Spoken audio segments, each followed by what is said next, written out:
Greetings and welcome to this workshop. Today our focus is on when power is stolen, the mindset behind unethical workplace conduct. This topic goes beyond stolen cables and missing equipment at eskom. It explores the attitudes, behaviors, and workplace conditions that can influence employees to either contribute positively to an organization or damage it from within.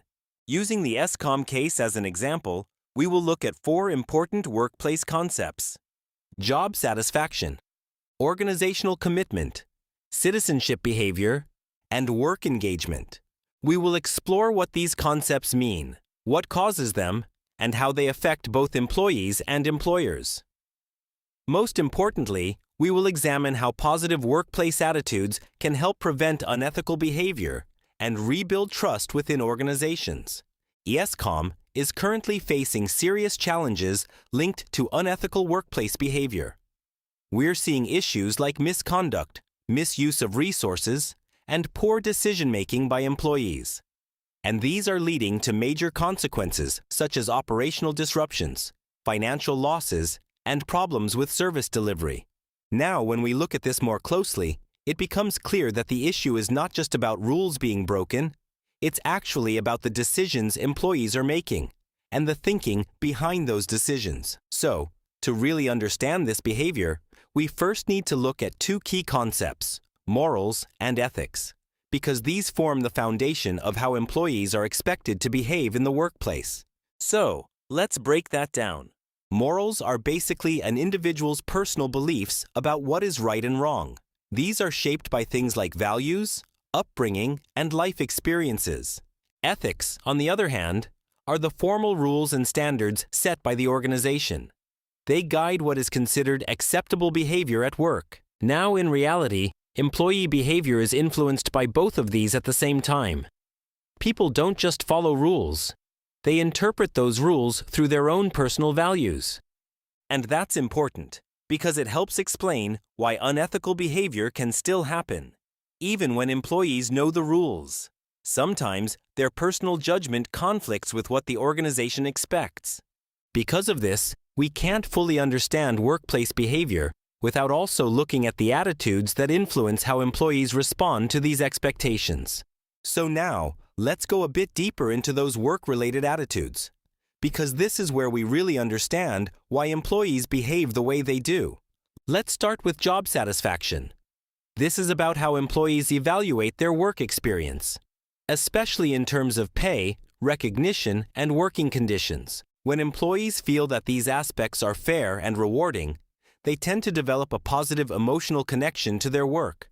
As a result, they become more motivated, more consistent, and more productive, which benefits both their own performance and the organization as a whole. But when employees feel that things are unfair, they may start to feel undervalued. This can lead to frustration, reduced motivation, and even psychological withdrawal, which lowers performance and negatively affects organizational productivity. Now, closely linked to this is organizational commitment. This refers to the psychological bond employees develop with the organization. When there is trust, job security, and shared values, employees are more likely to feel loyal and take responsibility for their work. This strengthens stability and long-term organizational success. However, when this bond is weak, employees become less emotionally invested, more detached, and less accountable. This increases the risk of poor performance and organizational instability. Next is citizenship behavior. This is about the voluntary actions employees take beyond their formal roles. In supportive environments, employees are more likely to help others, take initiative, and speak up against unethical behavior. This strengthens trust and promotes a positive organizational culture. But in less supportive environments, employees may remain silent or uninvolved, allowing unethical behavior to continue and weakening organizational accountability. And finally, work engagement. This reflects the level of energy, focus, and involvement employees bring into their work. When employees find their work meaningful and feel motivated, they tend to be highly engaged, showing responsibility, focus, and consistent effort. This improves both individual and organizational performance. But when engagement is low, employees may become mentally detached, less focused, and more likely to make careless or self-interested decisions, which negatively affects outcomes. Now, linking all of this together, unethical behavior refers to actions that go against organizational rules and accepted standards, often driven by personal gain, poor judgment, or weak commitment. As we've discussed, this behavior is influenced by the interaction between morals, ethics, and work attitudes. So when this balance is weak, employees are more likely to prioritize their own interests over organizational responsibility. For example, an employee might justify misusing company resources, especially if they feel dissatisfied or not held accountable, even though they know it's wrong. Now, let's look at the consequences and benefits.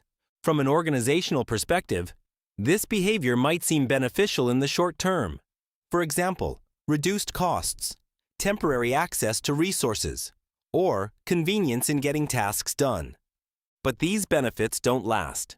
Over time, the organization faces serious consequences, like financial losses, disruption of services, damage to reputation, and even legal risks.